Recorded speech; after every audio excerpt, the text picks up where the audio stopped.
I wouldn't recommend listening to this alone. Many viewers miss the real horror by leaving early. Stay till the end, if you dare. When I was 17, my uncle asked me to stay at his old farmhouse near York, England, for 1 week while he traveled with his family. The farmhouse stood far from the main road, surrounded by empty fields and tall eucalyptus trees that made strange whistling sounds at night. The nearest neighbor was almost a kilometer away. I thought it would be peaceful. I had no idea that the farmhouse near York held something that didn't sleep. Something that woke up only after midnight. Day 1, the locked room. My uncle showed me around quickly: kitchen, living room, a long corridor, 2 bedrooms. Then he stopped at one particular door. A wooden door, old, scratched, a rusted iron latch hanging from it. "This room stays locked," he said. "No matter what you hear from inside, never open it."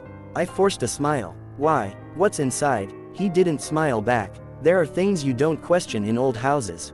That night at 12:47 a.m., I woke to knocking. From inside that room, 3 long, slow knocks. Bruno, my uncle's dog, growled and hid under the bed. The knocking continued for nearly a minute. But I didn't open the door. Day 2, the footsteps on the roof. At 1:12 a.m., footsteps started on the roof. Not light footsteps, heavy, steady, walking back and forth directly above my room. I stepped outside with a flashlight, but the moment I did, the footsteps stopped. Silence swallowed the fields around York. As I turned to go inside, I felt it. A presence on the roof watching me. Day 3, fresh scratches. Around 3 a.m., I woke to scratching sounds from the locked room. Terrible, aggressive scraping, like claws digging into wood. When I looked at the door, new claw marks covered it. Deep marks, fresh marks. From the inside, Bruno whimpered and refused to leave my room. Day 4, the whispering fields. Near the eucalyptus trees at the back of the farmhouse, I found drag marks, long grooves in the dirt, as if something heavy had been pulled into the forest. No footprints, no animal tracks, just drag marks disappearing into the dark line of trees. That evening, as the sun went down over the fields of York, the wind carried faint whispers. Real whispers, repeating the same thing: "Come, come, come." I ran inside and shut every door. Day 5, the door opens. At around 12:30 a.m., the temperature in the house dropped suddenly. Lights flickered. Bruno hid in a corner, shaking. The locked room door began to rattle. Softly at first, then violently.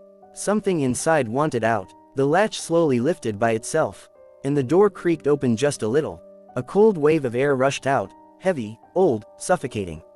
A whisper floated from inside: "You shouldn't be alone here." I slammed the door and pushed a heavy cupboard in front of it.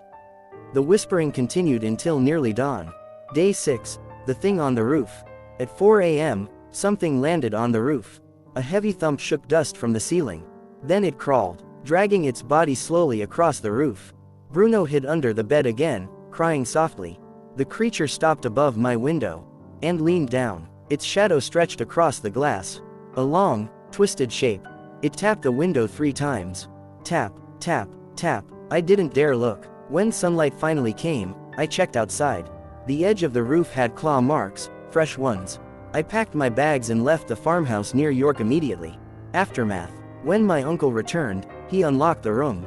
It was empty. Only claw marks covered the walls, as if something had been trapped inside for years, waiting. My uncle wasn't surprised. "This house is older than the story of York itself," he said. "Something wakes here when young people sleep alone." I refused to stay another night. Even now, years later, living far away from that farmhouse, sometimes at 3 a.m., I still hear it, tap, tap, tap, just like before, as if whatever lived inside that locked room near York followed me. If this story stayed in your mind longer than it should, leave a like, subscribe to Grim Wave, and tell me in the comments what part disturbed you the most.